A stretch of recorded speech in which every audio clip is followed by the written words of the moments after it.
নমস্কার, আমি উজ্জ্বল কুমার মান্না। টিনটিন ক্লাসেসের পক্ষ থেকে সবাইকে জানাই স্বাগত। আজ আমি ভারতীয় সংবিধানের একটি গুরুত্বপূর্ণ চ্যাপ্টার, তার নাম হলো ইলেকটোরাল রিফর্মস ইন ইন্ডিয়া, এই চ্যাপ্টারটি সম্বন্ধে কিছু আলোচনা করব। চ্যাপ্টারটি শুরু করবার আগে ভারতীয় ইলেকশন কমিশনের যে রেজিস্টার্ড ওয়েবসাইটটি আছে তার সম্বন্ধে জেনে নেওয়া ভালো, কারণ এই ওয়েবসাইটটি থেকে ভোটার সংক্রান্ত তথ্য বা ভোটার আইডি কার্ড সংক্রান্ত তথ্য সমস্ত কিছু জানা যায়। সেটি হলো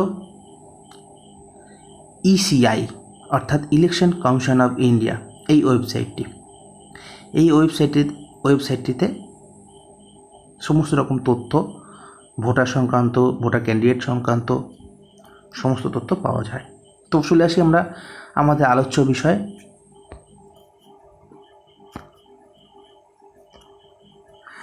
committees related to electoral reforms. Electoral reforms হওয়ার জন্য যেসব কমিটি স্থাপন করা হয়, আমরা সেই সব কমিটি সম্বন্ধে কিছু তথ্য জেনে নেব। তো ইলেকটোরাল কমিটি গঠন করা হয় 1971 সালে। প্রথম কমিটি হয়। সেই কমিটিটা কি না, একটা জয়েন্ট পার্লামেন্ট হয়। জয়েন্ট পার্লামেন্ট কমিটি স্থাপন করা হয় কবে না 1971 সালে। তারপরে আসে নানা নামে নানা ব্যক্তির অধীনে থাকা বিভিন্ন কমিটি। তার মধ্যে কিছু ইম্পর্ট্যান্ট কমিটির নাম হলো Tarkunde committee, Dinesh Goswami committee, Vohra committee, Indrajit Gupta committee. তারপর আসে ল কমিশন অফ ইন্ডিয়া, যারা রিপোর্ট দিয়েছিল। কিসের রিপোর্ট দিয়েছিল না, তারা রিপোর্ট দিয়েছিল যে কীভাবে রিফর্মস অফ ইলেকটোরাল লস বা ইলেকটোরাল আইনের সেই সংক্রান্ত রিপোর্ট দিয়েছিল।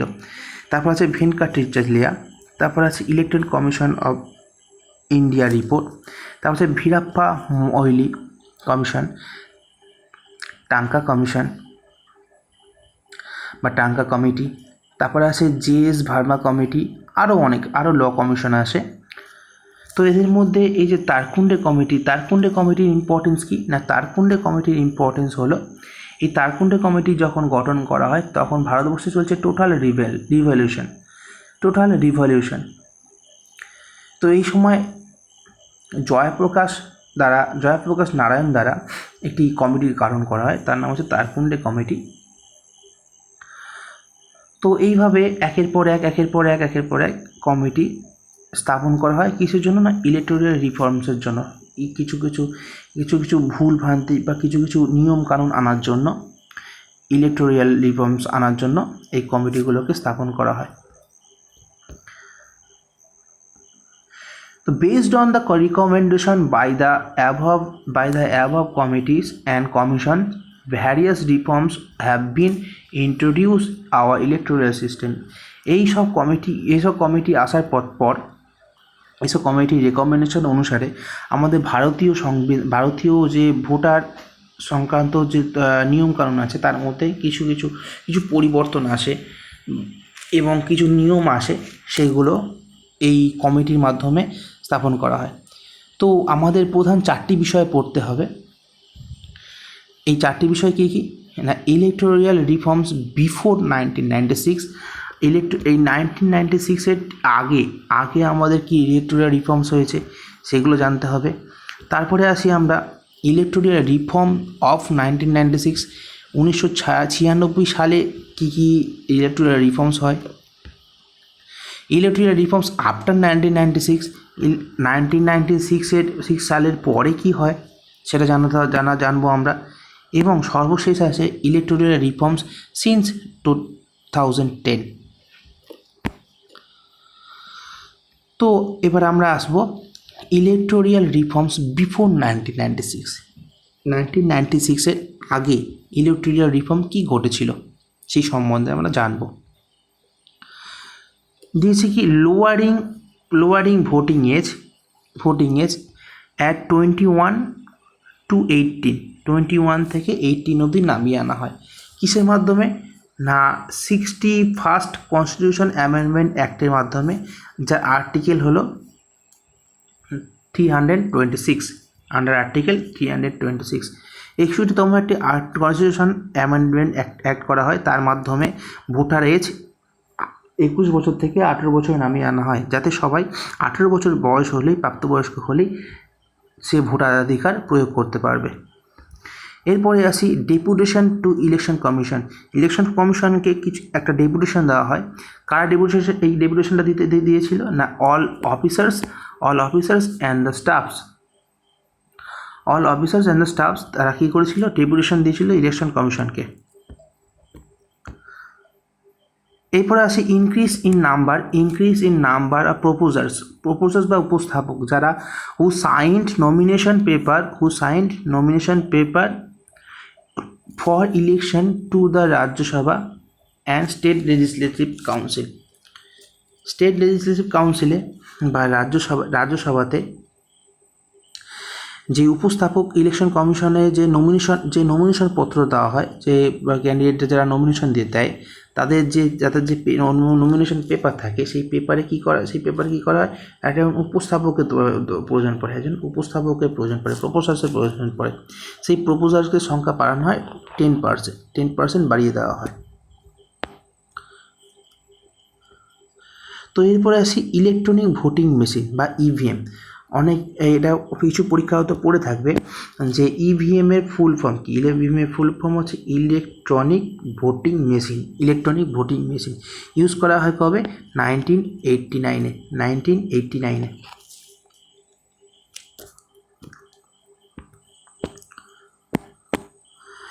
তো এবার বলেছে দ্য ইভিএম ওয়ার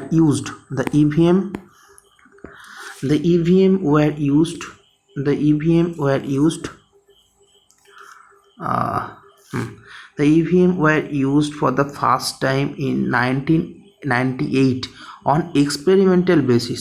1998-এ ব্যবহার করা হয়। কোথায় ব্যবহার করা হয়? না Assembly's of Rajasthan, Madhya Pradesh and Delhi. Rajasthan, Madhya Pradesh এবং দিল্লির অ্যাসেম্বলিজে এটি ব্যবহার করা হয়। কবে না 1998 সালে, এবং এটি এক্সপেরিমেন্টাল বেসিসে এটি ব্যবহার করা হয়। The EVM were used first time in general ইলেকশনে ব্যবহার করা হয়। সবার প্রথম জেনারেল ইলেকশন কোথায় ব্যবহার করা হয়? অ্যাসেম্বলিজ অফ গোয়া ইন 1999-এ গোয়ার অ্যাসেম্বলিজে এটি প্রথম ব্যবহার করা হয় জেনারেল ইলেকশনের জন্য।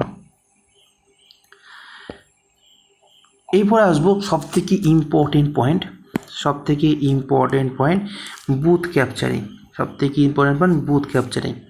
এই বুথ ক্যাপচারিংয়ের সম্বন্ধীয় কী রিফর্মস এনেছে ইলেকশন কমিশন, আমরা এখন পড়ে নেব।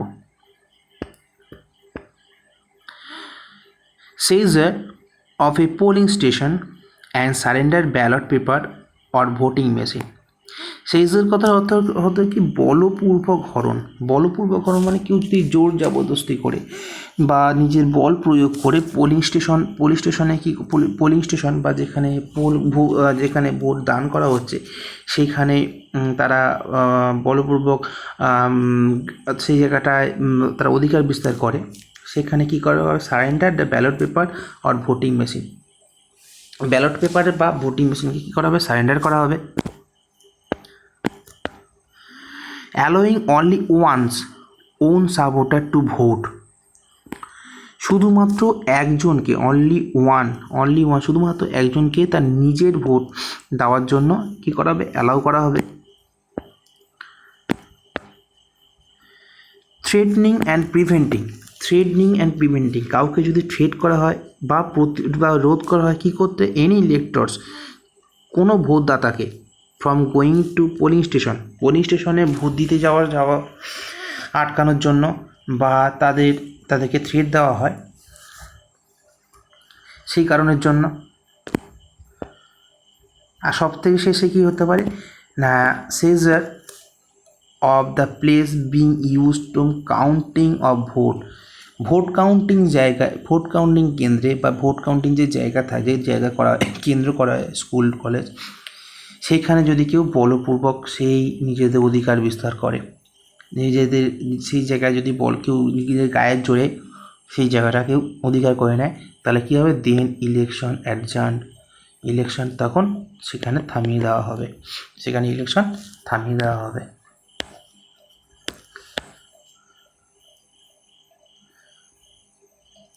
তো এরপরে আসি ইলেকট্রালস ফটো আইডেন্টি কার্ড। পরীক্ষায় আসতে পারে যে এপিক কথার পুরো অর্থ কী। এই যে এপিক কথার পুরো অর্থ কী, এপিক কথার পুরো অর্থ কী, electorals photo identity card, electorals photo identity card, electoral photo identity card, এটি এপিকের ফুল ফর্ম। এটি কখন আনা হয়েছিল না, এটি আনা হয়েছিল এই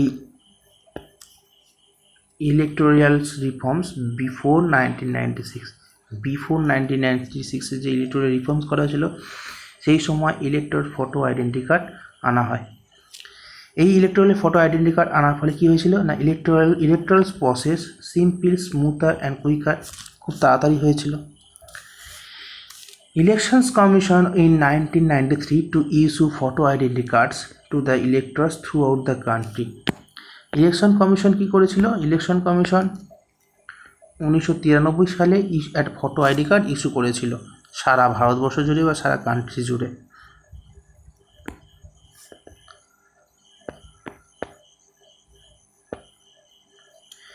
এরপরে আসবো ইলেকটোরাল রিফর্মস 1996 ইলেকটোরাল রিফর্মস কী কী হয়েছিল বা 1996 ইলেকটোরাল রিফর্মস কী কী হয়েছিল সেই সম্বন্ধে আমরা এখন আলোচনা করব বা জেনে নেব। যে government headed by VP Singh appointed a committee on electoral reforms under the chairmanship of Dinesh Goswami. তখন আমি একটু আগে বলেছিলাম যে দীনেশ গোস্বামী কমিটি স্থাপন করা হয় কবে না 1996-এ। এই দীনেশ গোস্বামী কে ছিলেন না 1996-এ ল মিনিস্টার ছিলেন, ভারতবর্ষের ল মিনিস্টার ছিলেন।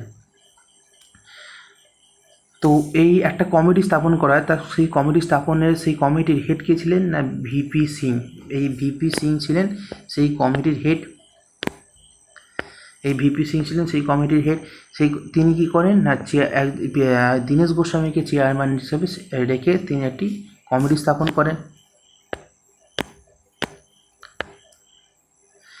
তারপর কি বলেছে, classification of name of candidates for contesting election based on recognition parties, 2 unrecognised parties and 3 independent party.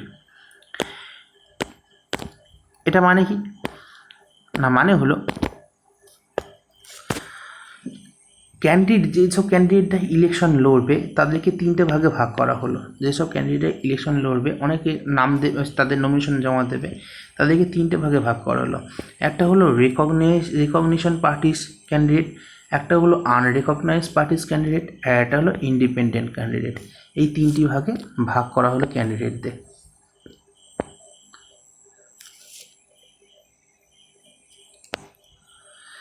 এরপরে আসি ডিসকোয়ালিফিকেশনটা কি না, কেউ যদি disqualification for insulting the national honour act 1971, offence in insulting the national flag, the constitution of India and prevention of single national anthem. কেউ যদি national অ্যান্থিমকে কেউ যদি অপমান করে, কেউ যদি দ্য ইন্ডিয়ান কনস্টিটিউশনকে অপমান করে, কেউ যদি ন্যাশনাল ফ্ল্যাগকে অপমান করে, তো সঙ্গে সঙ্গে তার ক্যান্ডিডেট সে যে নমিনি বা নাম দিয়েছে, সে যে নমিনেশন করেছে তার নমিনেশনগুলো কী করা হবে, ডিসকোয়ালিফিকেশন করা হবে, ডিসকোয়ালিফাই হয়ে যাবে তার নামটা ভোটার লিস্ট থেকে। এরপর আছে প্রহিবিশন অন সেল অফ লিকুয়ার। মানে কি, কেউ যদি মদ বিক্রি করে, কেউ যদি মদ বিক্রি করে within polling area during the period of 48 hours, 48 ঘন্টা পোলিং এরিয়ার 48 ঘন্টার মধ্যে কেউ যদি লিকুয়ার বিক্রি করে, কেউ যদি মদ বিক্রি করে, তাহলে কি হবে, তার সমস্ত ক্যান্ডিডেটর বা তার সমস্ত যে নাম দিয়েছে সেই নাম কী করা হবে, সেই নামগুলো তাকে তুলে নেওয়া হবে, নাম তাকে দেওয়া যাবে না, তাকে ডিসকোয়ালিফাই করা হবে। এছাড়াও তাকে কী করা হবে, পানিশেড উইথ ইমপ্রিজনমেন্ট, তাকে জেলেও ভরা হতে পারে আপ টু 6 মান্থ, 6 মাস অবধি, or with fine 2000 rupees, or with both, 2000 টাকা তার ফাইন হতে পারে অথবা 2000 টাকা ফাইন এবং জেল দুটোই হতে পারে।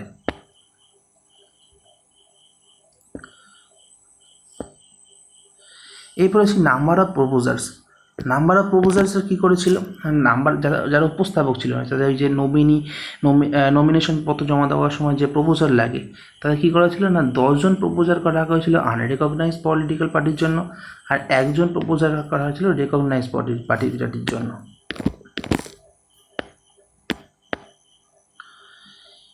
এবার ইলেকশন চলাকালীন বা ইলেকশনে পোলিং নমিনেশন জমা দেওয়ার পরে যদি কোনো ক্যান্ডিডেটের মৃত্যু ঘটে, তখন কি হবে, এখানে দিয়েছে দ্য ডেথ অফ ক্যান্ডিডেট, যদি কোনো ক্যান্ডিডেটের মৃত্যু ঘটে, নো অ্যাডজার্নমেন্ট, কোনো ভোটিং থেমে যাবে না, ভোট কিন্তু থামবে না, তাদের কি হবে না, but give 7 days times to recognised party to give fresh candidate. Recognise পার্টিকে কী দেওয়া হবে না, 7 দিন সময় দেওয়া হবে, 7 দিন সময় দেওয়া হবে কিসের জন্য না, ফ্রেশ ক্যান্ডিডেট আনার জন্য, পরিষ্কার নতুন একটা ক্যান্ডিডেট আনার জন্য তাকে কদিন সময় দেওয়া হবে, 7 দিন সময় দেওয়া হবে। এবার কি বলেছে না, বলেছে time limit for by elections 6 months of occurrence of the vacancy in any house of parliament or state legislature এবং হাউস অফ পার্লামেন্টের যে ভ্যাকান্সি থাকে তাদের মাত্র 6 মাস সময় থাকবে কি করার জন্য না, বাই ইলেকশনের মাধ্যমে সেখানে সেই ভ্যাকান্সি পূরণ করার জন্য।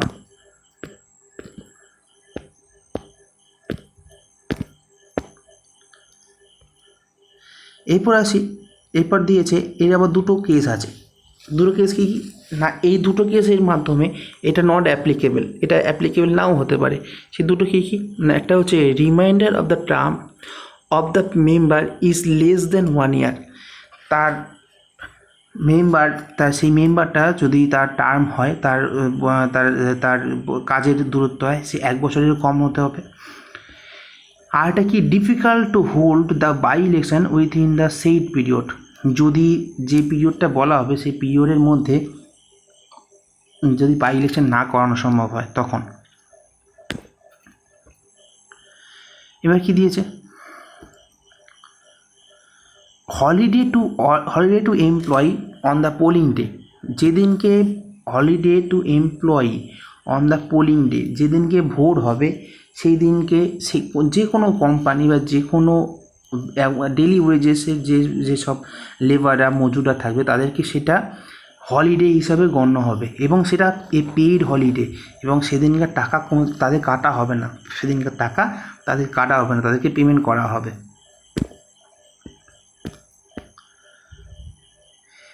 তারপর কি বলেছে, a candidate would not be eligible to the contest for more than 2 parliament assemblies constitutionally at a general election or at a by election। কোনো একটা ক্যান্ডিডেট সে এলিজিবল হবে না একের বেশি বা দুটো পার্লামেন্টারি অ্যাসেম্বলিসে জেনারেল ইলেকশনে সে দাঁড়াতে, সে কখনোই তাকে অ্যালাউ করা হবে না, সেটা এলিজিবল নয়। এবার আসে প্রহিবিশন অফ আর্মস, মানে কেউ আগ্নেয়াস্ত্র নিয়ে পোলিং স্টেশনে ঢুকতে পারবে না, সেই সম্বন্ধে একটা রিফর্মস করা হয়। An act is punishable with imprisonment of up to 2 years or with fine with both. 2 বছরের জন্য তাকে কারাবাস হতে পারে বা তাকে ফাইন দেওয়া হতে পারে। কী জন্য? না কোনো আর্মস নিয়ে পোলিং কেন্দ্রে বা পোলিং স্টেশনে ঢুকলে। Not applicable to the returning officer, returning অফিসারের জন্য এটি অ্যাপ্লিকেবল নয়। প্রিসাইডিং অফিসারের জন্য অ্যাপ্লিকেবল নয়।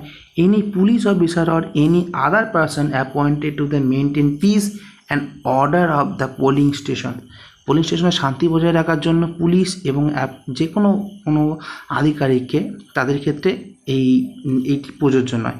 এই প্রযোজ্য নয়, প্রহিবিশন অফ আর্মস, তারা আর্মস নিয়ে থাকতে পারে।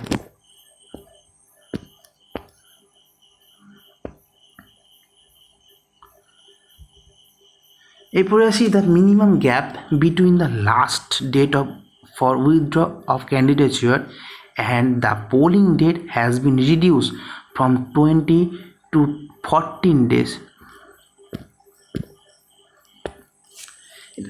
মানে কি স্যার না, মিনিমাম গ্যাপ হতে হবে between last date of withdraw ডেটের সাথে পোলিং ডেটটা একটা মিনিমাম গ্যাপ হতে হবে। কিসের জন্য? Candidature and the polling dates has been reduce from 20 to 14। যেদিনকে পোলিং হবে, ভোট পোলিং হবে, আর যেদিনকে নেম উইথড্র করতে হবে, তাদের দুজনের গ্যাপ কত? দুজনের গ্যাপ সামান্য হবে। এখন 14 করা হয়েছে, আগে ছিল 20, এখন করা হয়েছে 14 ডেজ। 14 ডেজের মধ্যেই পোলিং শুরু করে দেওয়া হবে। এইবার আসি ইলেকটোরাল রিফর্মস আফটার 1996। 1996-এর পরে কি রিফর্মস এসেছিল? Presidential and vice presidential elections, the number of electors as proposer increase. মানে কি প্রেসিডেন্সিয়াল বা ভাইস প্রেসিডেন্সিয়াল ইলেকশনের সময় যে প্রপোজার যারা থাকে, যারা উপস্থাপক থাকে, তাদেরকে বাড়ানো হয়েছিল। কত হয়েছিল? না, office of the president was increase, প্রেসিডেন্টের জন্য ইনক্রিজ করা হয়েছিল 10 to 15, আর ভাইস প্রেসিডেন্টের করা হয়েছিল 5 to 10, 5 থেকে 20 জন করা হয়েছিল ভাইস প্রেসিডেন্টের জন্য, এবং প্রেসিডেন্টের জন্য 20 থেকে 50 জন করা হয়েছিল প্রপোজালের জন্য। সিকিউরিটি ডিপোজিট মানিও বাড়িয়ে দেওয়া হয়েছিল। কত হয়েছিল? 2500 থেকে 15,000 টাকা করে দেওয়া হয়েছিল। এরপর আসি the employees of local authority, nationalised bank, universities, LICs, government undertaking and other government aided institution can be recognized for de-employment on election duties। না, এটা কথা মানে কি না, এই LICs বা গভর্নমেন্ট আন্ডারটেকিং যেগুলো থাকবে, বা ন্যাশনালাইজড ব্যাঙ্ক থাকবে, বা ইউনিভার্সিটিস থাকবে, বা অন্য কোনো লোকাল অথরিটিস থাকবে, তারা তাদের এই ইলেকশন ডিউটি করবে না। তারা এই ইলেকশন ডিউটি করার জন্য তাদেরকে ছাড় দেওয়া হয়েছে। এটা কবে পাস করা হয়? না, 1998-তে।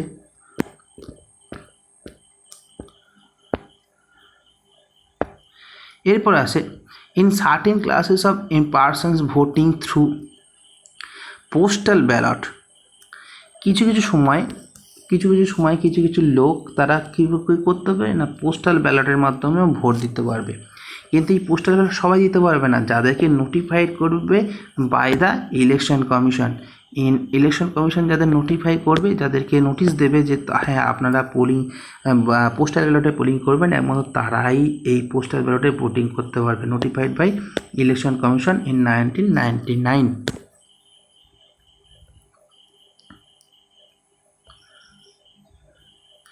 এরপরে আসি in 2003 the facility of to vote through proxy. এই প্রক্সি ভোট কবে থেকে কাদের জন্য চালু করা হয়? না, আর্ম ফোর্সে যারা চাকরি করে তাদের জন্য কি করা হয়? Of to vote through proxy চালু করা হয়। কবে? না, 2003 সালে।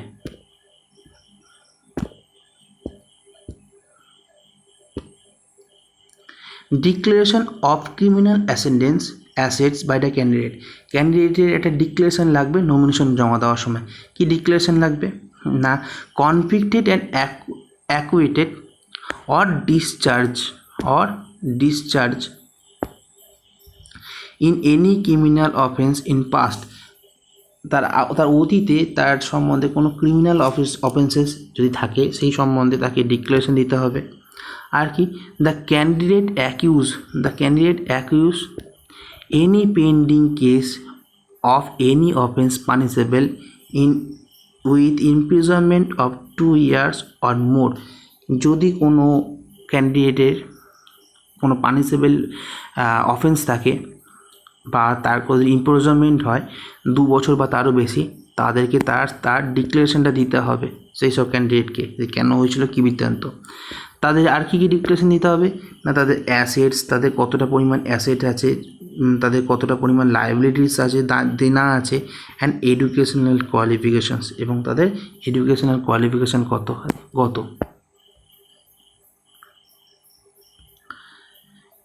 Furnishing of any false information in the affidavit, একটা এফিডেভিট যেগুলো জমা দিতে হয় তার মধ্যে যদি বলে সেগুলোর মধ্যে যদি কোনো ভুল থাকে তাহলে offences punishable with imprisonment up to 6 months or fine both. যদি এগুলোর মধ্যে কোনো ভাওতা খুঁজে পাওয়া যায় বা কোনো ভুল খুঁজে পাওয়া যায় এই সমস্ত কিছুর ওপরে, তাদের যে ডিক্লারেশন দিল, যে ক্যান্ডিডেট তাদের যার ডিক্লারেশন দিয়েছে সেই ডিক্লারেশনের ওপরে যদি কোনো ভাওতা খুঁজে পাওয়া যায় তাহলে তাকে কী করা হবে, তাকে 6 মাসের জন্য কারাবাস দিতে হবে বা তাকে ফাইন করা হতে পারে।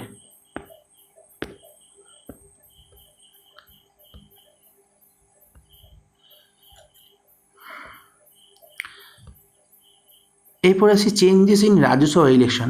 রাজ্যসভা ইলেকশনে কী কী চেঞ্জ হয়েছিল না, 2003 সালে কী দেওয়া হয়েছে, 2003 সালে কি domicile or residence requirement of A candidate contesting election to Rajya Sabha was remove. যে ডোমিসাইল বা রেসিডেন্সিয়াল রিকোয়ারমেন্ট ছিল সেগুলোকে কী করা, রিমুভ করা হয়েছে, সেগুলোকে আর রাখা হয়নি।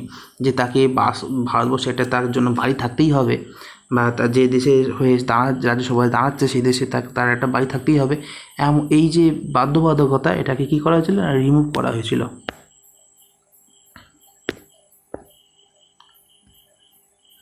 তারপর কি আছে, introducing open ballot system introduce করা হয় instead of secret ballot system থেকে কী করা হয়, ওপেন ব্যালট সিস্টেমকে ইনক্লুড করা হয় কোথায়, for the election of Rajya Sabha ইলেকশনের সময় কী করা হয় না, ওপেন ব্যালট সিস্টেম চালু করা হয়।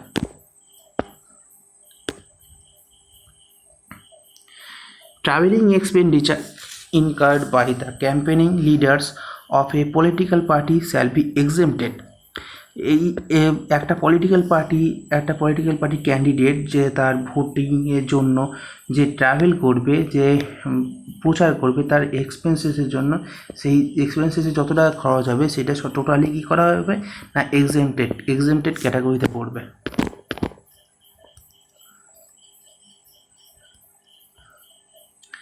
এরপর আছে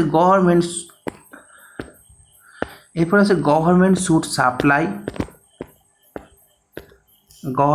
supply free of cost the copy of the electoral roles and the other prescribe material to the candidate recognise political parties for the Lok Sabha Assembly's elections. মানে কি না, গভর্নমেন্ট বা ইলেকশন কমিশন বিনামূল্যে ফ্রি অফ কস্ট বিনামূল্যে কী দেবে, electoral Rolle's দেবে। মানে কি যে ভোটার লিস্ট সেই ভোটার লিস্ট দেবে, আদার প্রেসক্রাইব মেটেরিয়াল এবং অন্যান্য যেসব লিস্ট যাতে ইভিএম সম্পর্কে লেখা থাকবে, যাতে ব্যালট সম্পর্কে লেখা থাকবে, সেই সব কিছু কি ফ্রি অফ কস্টে কাদেরকে দেবে না, পলিটিক্যাল যেসব পার্টিগুলো থাকবে, কিছুজন লোকসভা এবং অ্যাসেম্বলি ইলেকশনে যেসব পলিটিক্যাল পার্টি থাকবে তাদেরকে ফ্রি অফ কস্ট এগুলো প্রদান করবে।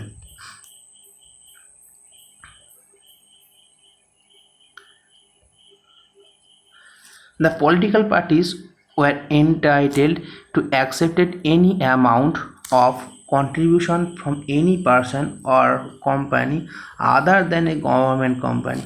পলিটিক্যাল পার্টি অ্যাকসেপ্ট করতে পারবে যে কোনো জায়গার থেকে টাকা অ্যামাউন্ট যে কোনো অ্যামাউন্ট অ্যাকসেপ্ট করতে পারবে, কন্ট্রিবিউশন দান অ্যাকসেপ্ট করতে পারবে ফ্রম এনি পার্সন, যে কোনো লোকের থেকে, company other than a government company, গভর্নমেন্টের কাছ থেকে ছাড়া যে কোনো কোম্পানি থেকে তারা কী করতে পারবে, তারা অনুদান গ্রহণ করতে পারবে।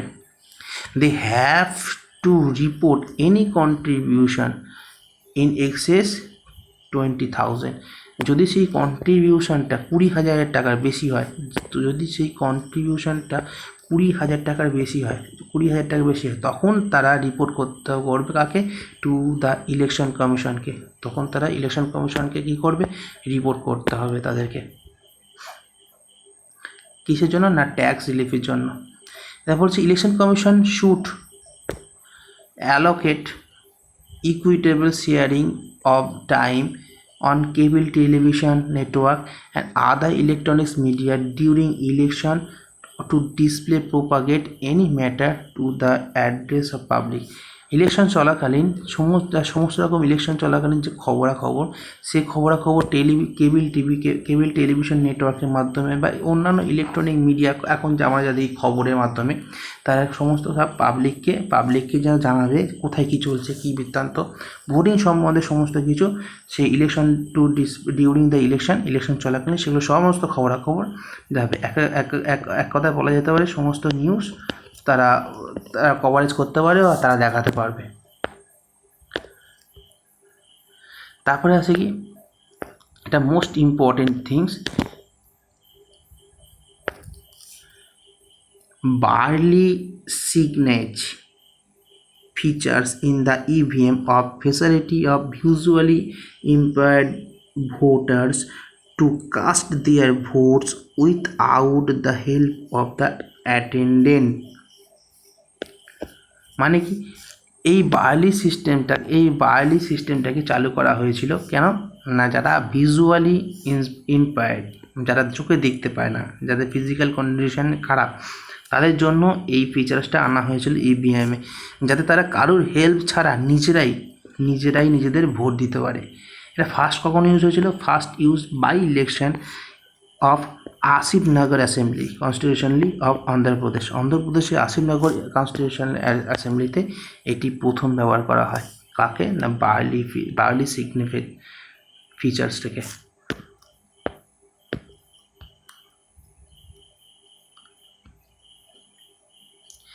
এবার most important electoral reforms since 2010 অবধি কী কী ইলেকটোরাল রিফর্মস হয়েছিল তার সম্বন্ধে জানা। প্রথমে আছে conducting exit polls and publishing result of exit polls would be prohibited. এই খবরের চ্যানেলে যে এক্সিট পোলগুলো দেখায়, সেই এক্সিট পোলের সম্বন্ধে, এক্সিট পোল বা public result of exit pole, সেগুলো কী করা হয়েছে, সম্পূর্ণভাবে বন্ধ করে দেওয়া হয়েছে, সম্পূর্ণভাবে তা রদ করে দেওয়া হয়েছে, সেগুলো করা যাবে না, সেগুলো সম্বন্ধে আইন আনা হয়েছে। Time limit or for submitting a case for ডিসকোয়ালিফিকেশনের জন্য যে টাইম লিমিট দরকার, সেই টাইম লিমিটটা কত হয়েছে না 3 months করা হয়েছে। যতক্ষণ না সেই পার্সনটা ফাউন্ড গিলটি, নিজের মধ্যে সে তার ভুল অনুভব করছে, ততক্ষণ পর্যন্ত তাকে 3 মাস সময় দেওয়া হবে। All official include in corrupt party practice in government service or not appointed or deputed by election commission. সমস্ত অফিসিয়ালদের তাদেরকে কী করা হবে, তারা করাপ্ট প্র্যাকটিস করবে এবং ইন দ্য গভর্নমেন্ট সার্ভিসের মধ্যে, অথবা তারা নাও করতে পারেন, এই হিসাবে তাদেরকে ডেপুটেড করা হবে বা অ্যাপয়েন্টমেন্ট দেওয়া হবে। ইনক্রিজ সিকিউরিটি ডিপোজিট ইনক্রিজ করা হয়েছে। সিকিউরিটি ডিপোজিট ইনক্রিজ করে কত করা হয়েছে না, সিকিউরিটি ডিপোজিট জেনারেল ক্যান্ডিডেটের জন্য 10,000 থেকে 25,000 করা হয়েছে, আর এসটিদের ক্যান্ডিডেটের জন্য 5,000 থেকে 12,500 করা হয়েছে। তাও ঠিক একই রকমভাবে similarly the state legislative assembly was increase. State লেজিসলেটিভে এটা বাড়ানো হয়েছে, কত টাকা বাড়ানো হয়েছে, 5,000 to 10,000। 5,000 টাকা ছিল, সেটাকে বাড়িয়ে 10,000 টাকা করা হচ্ছে, কাদের জন্য, জেনারেল ক্যান্ডিডেটের জন্য। আর 2,500 থেকে 5,000 করা হয়েছে ফর ST ক্যান্ডিডেটদের জন্য। A provision was made for the confer voting right to the citizen of India of residing outside India due to various reason। যারা ইন্ডিয়াতে থাকাকাল ইন্ডিয়ার লোক হওয়াকালীনও সে তার বিভিন্ন রকম কাজে যদি কেউ বাইরে থাকে সেও পর্যন্ত ভোট দিতে পারবে ইন্ডিয়াতে এসে, ভোটিংয়ের সময়তে সেও ইন্ডিয়াতে এসে ভোট দিতে পারবে, তার ভোটাধিকার প্রয়োগ করতে পারবে।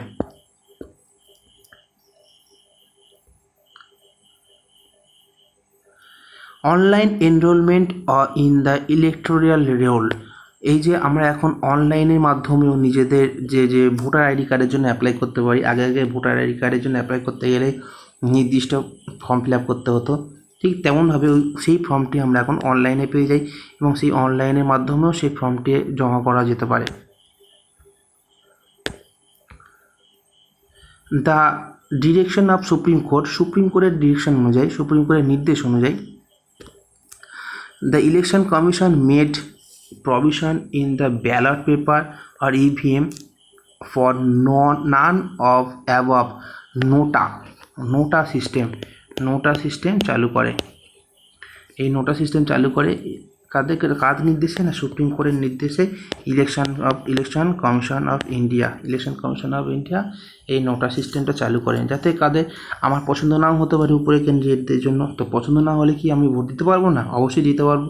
সেই দিতে পারার জন্যই তার নাম তার এই নোটা বলে যে অপশানটা, সেই অপশানটা ক্রিয়েট করা হয়েছে।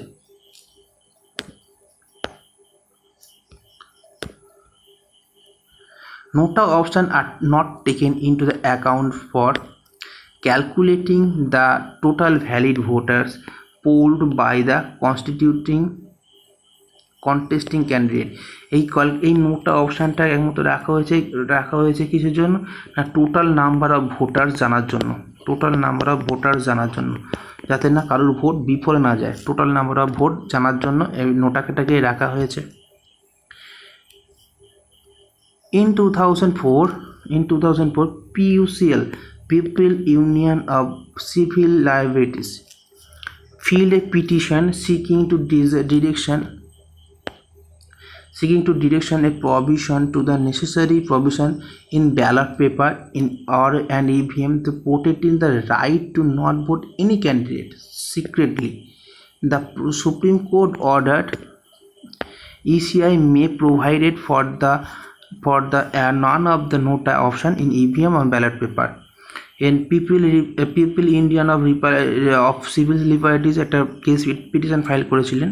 সেই অনুযায়ী সুপ্রিম কোর্ট ইসিআইকে অর্ডার দিয়েছিল এই নোটাকে ইভিএমে এবং ব্যালটে উভয়তেই আনতে হবে বা আনা হয়েছে।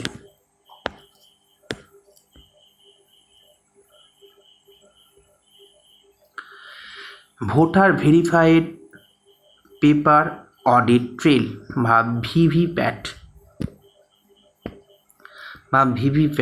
are independent system to attach EVM that allows voters to verify that their voter cast in indeed, মানে আমরা যাকে ভোট দিচ্ছি এই ব্যালট পেপারে তার নাম এবং ছবিগুলো কি ঘটবে না, আমরা যাকে ভোট দিচ্ছি তার সেই ভোটার তাদের ছবিটা ভেসে উঠবে পাশে ব্যালট পেপারে। এইটাকে আনার জন্য কি বলেছে, voter verified paper audit trail এটি আনা হয়েছে।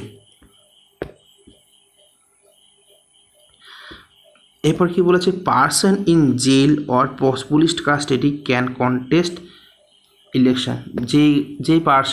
যে কোনো ব্যক্তি যদি পুলিশ কাস্টাডিতেও থাকে সে ইলেকশন লড়তে পারবে, সেই ইলেকশনে কন্টেস্টিং হতে পারবে, সেই ইলেকশনে ক্যান্ডিডেট হতে পারবে। Immediate disqualification of convicted MPs and MLS. যদি এমপিস আর এমএলএস এর সম্বন্ধে যদি কোনো কনভিক্টেড বা যদি কোনো তথ্য পাওয়া যায়, তার কনভিক্টেড হয় এমএলএ বা এমপি, তাদের সঙ্গে সঙ্গে কী করা হবে, ইমিডিয়েট ডিসকোয়ালিফিকেশন করা হবে, তাদেরকে ডিসকোয়ালিফাই করা হবে ক্যান্ডিডেটুর থেকে। Article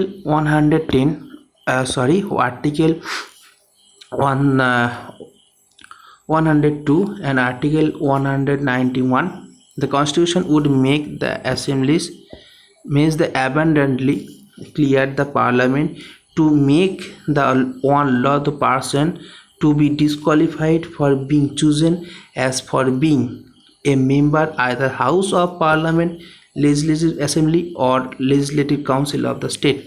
Legislative Council of the State বা Legislative কাউন্সিল বা পার্লামেন্টে কোন হাউসে যদি কোনো কনভিক্টেড ধরা পড়ে, কোনো এমএলএ এমপিসের যদি কোনো কোনো কোনো দুরাচারী ধরা পড়ে, তাদেরকে সঙ্গে সঙ্গে তাদের ডিসকোয়ালিফিকেশন করা হবে, তাদের ক্যান্ডিডেট তাদের পদ ছিনিয়ে নেওয়া হবে। Photos of candidate on EVM, photos on candidate on EVM or and ballot paper. EVM এবং ব্যালট পেপারের উপর তাদেরকে ফটো থাকতে হবে। কাদের ফটো থাকতে হবে না, যাদেরকে আমরা ভোট দিচ্ছি তাদের ফটো ইভিএম এবং ব্যালট পেপারের উপর থাকবে।